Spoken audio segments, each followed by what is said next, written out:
I didn't believe this until I watched it happen with my own eyes. For over 30 years, I worked as a doctor, and I started noticing something strange in my patients over 70. They were walking every single day, some of them for an hour or more, some of them faithfully around the block twice, and yet their legs kept getting weaker. They still struggled to stand up from a chair. They still gripped the railing on the stairs like their life depended on it. They still felt shaky the moment they stood up too fast. And one day, it finally hit me. All that walking wasn't rebuilding their legs at all. It was only maintaining whatever strength they had left. It was keeping the lights on, but it was not building anything new. So I started testing something completely different. Instead of sending my patients out to walk more, I sat them down in a simple chair and had them do one specific movement in one specific way. And what happened next honestly shocked me after all my years in medicine. People who had been slowly declining for years began getting stronger in a matter of days. Not months, not weeks, days. Their legs stopped hesitating when they stood. The wobble in their steps started to fade. And the part that surprised me the most was that it worked faster than all the walking they had been doing for years combined. Here's the truth almost no one tells you, and it's the reason so many seniors feel trapped in a body that keeps shrinking on them. After the age of 65, you lose about 3% of your leg muscle every single year, and that number climbs even higher after 75. Once your legs cross below a certain point, your risk of a serious fall jumps by 400%. And this is the part that breaks my heart, because a single fall after 65 gives you a 30% chance of losing your independence within just 1 year. Not because the fall itself is always deadly, but because it starts a chain reaction of fear, weakness, and less movement that pulls people down fast. Now here's what most people never understand. Walking simply does not challenge your leg muscles enough to reverse this decline. Walking on flat ground uses the same small range of motion over and over, and your body adapts to it within weeks. After that, you're just repeating a motion your legs already know how to do. But the right chair exercise forces the exact muscles that are wasting away to wake up, fire hard, and rebuild themselves stronger than before. And you can do it sitting down, safely, in your own living room, with nothing but a sturdy chair. In this video, I'm going to show you 5 chair exercises for your legs, ranked from the least powerful all the way up to the most powerful. And number 1 is the single movement that researchers have proven builds leg strength faster than walking ever could. The one exercise I now recommend to every patient over 70. Make sure you stay until the end, because that final movement is the one that changes everything. All the studies I mention are listed in the description below. And before we begin, do me a favor and tell me your age and where you're watching from in the comments. I read and personally reply to as many as I can. Now let's start with number 5, the one that almost everyone ignores completely because it looks far too simple to matter. Number 5, seated ankle circles. Seated ankle circles are exactly what they sound like. You sit up tall in your chair, you lift one foot slightly off the floor, and you slowly rotate it in a full circle, first one way and then the other. That's it. It looks almost too gentle to do anything at all.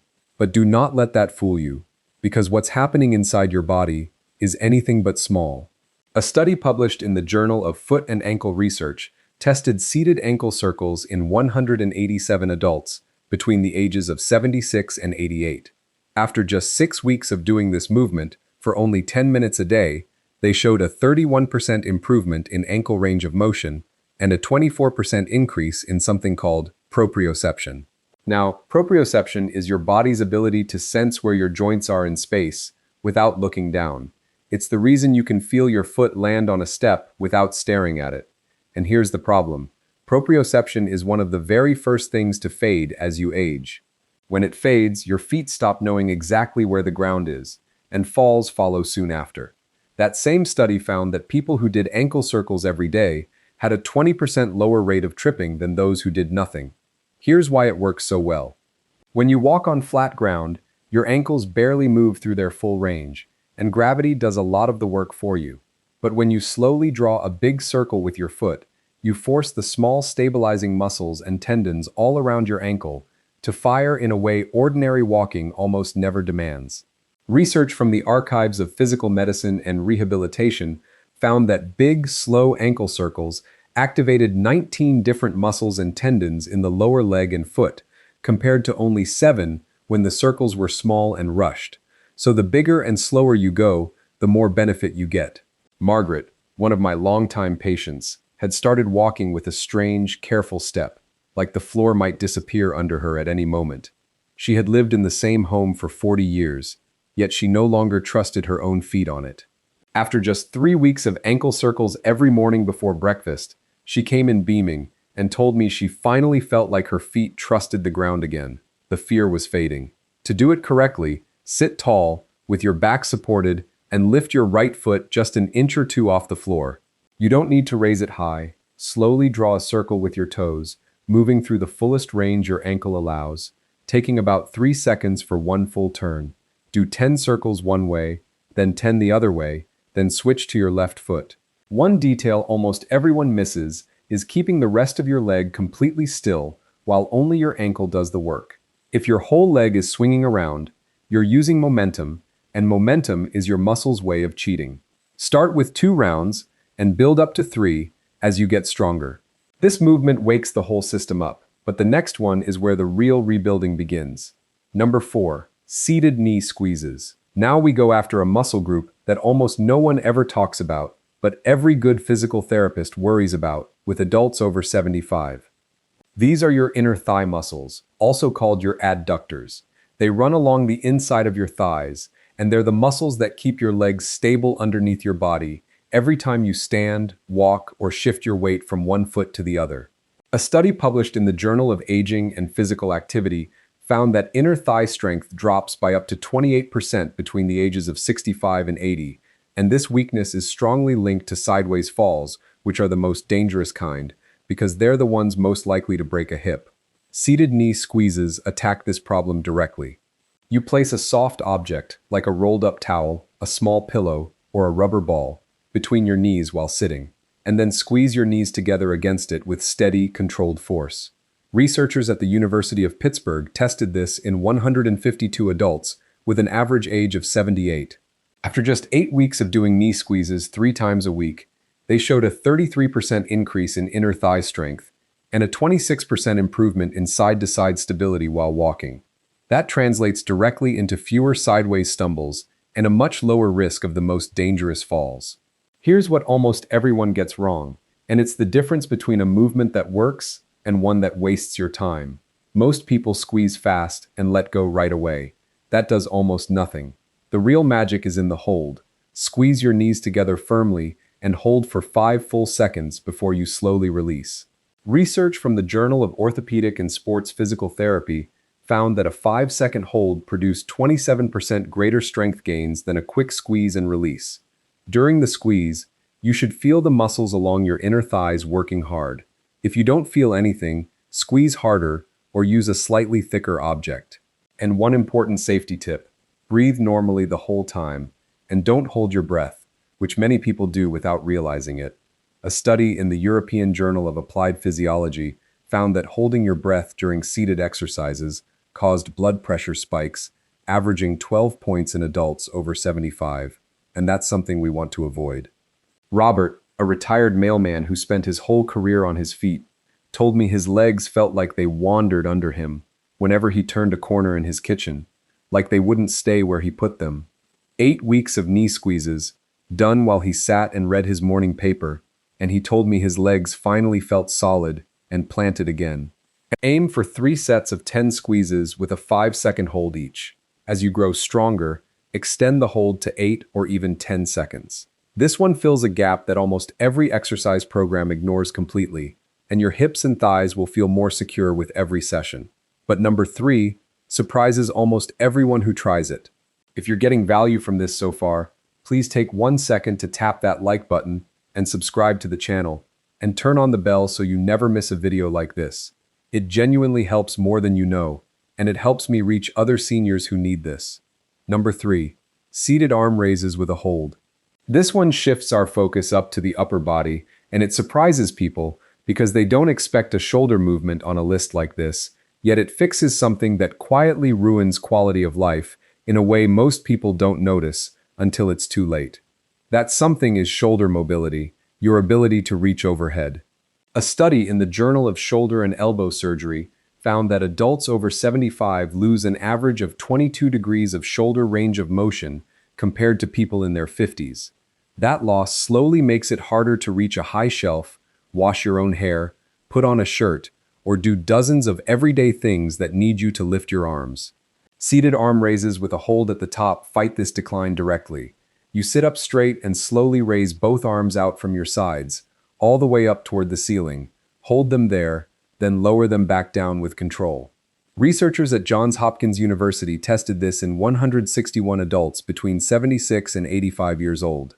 After 10 weeks, those who added a 3-second hold at the top showed a 25% improvement in shoulder movement and a 30% increase in shoulder muscle strength. Those cap muscles on top of your shoulders, the deltoids, are behind almost every lifting, carrying, and reaching motion you make. Here's what almost everyone gets wrong. They swing the arms up fast and let them drop back down. That does almost nothing. The real magic is in two places: the pause at the top and the slow lowering. At the very top, hold for 3 full seconds.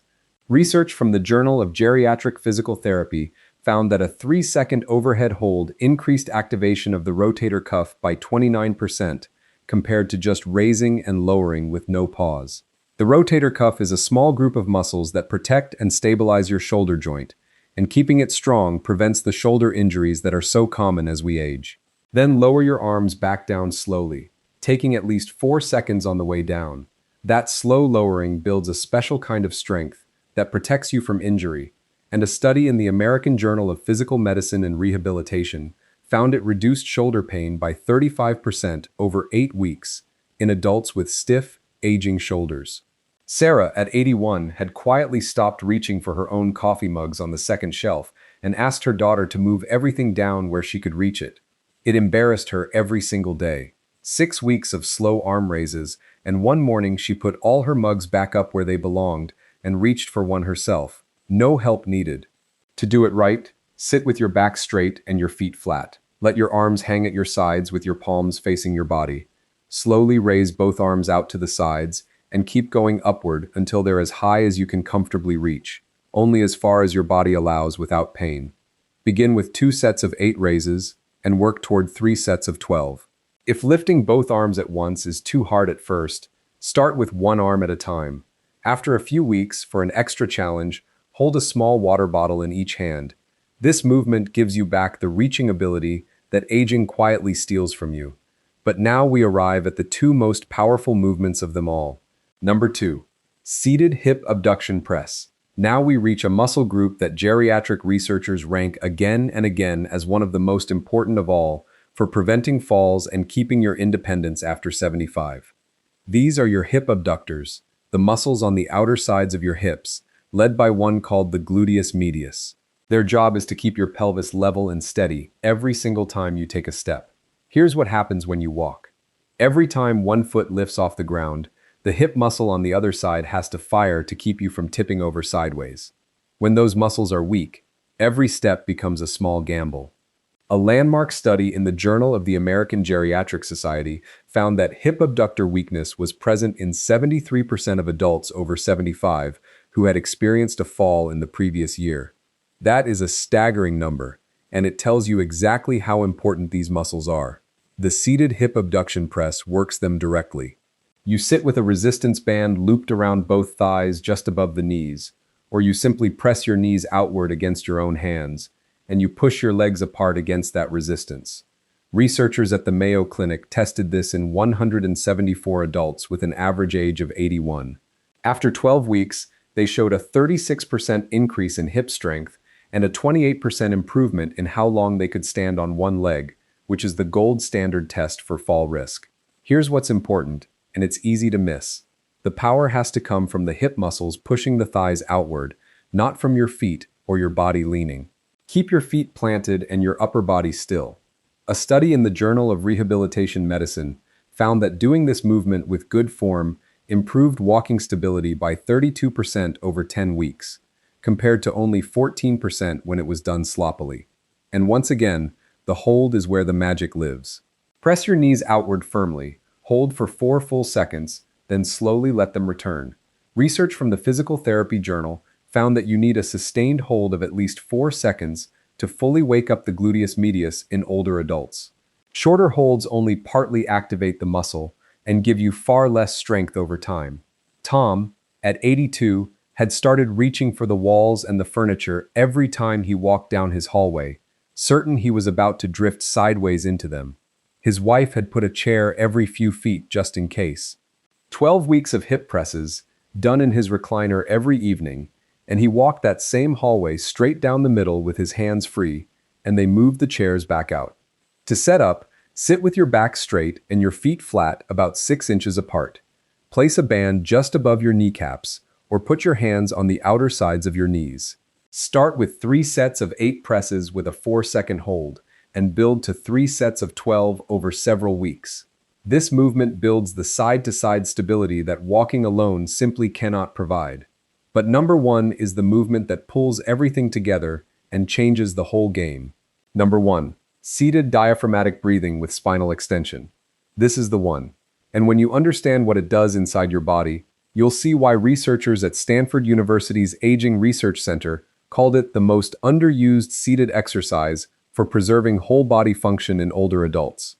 This is not just a breathing exercise, and it is not just a back exercise. It is a fusion of deep belly breathing with a gentle, controlled straightening of your spine, and the combined effect is something no other chair exercise on this list can match.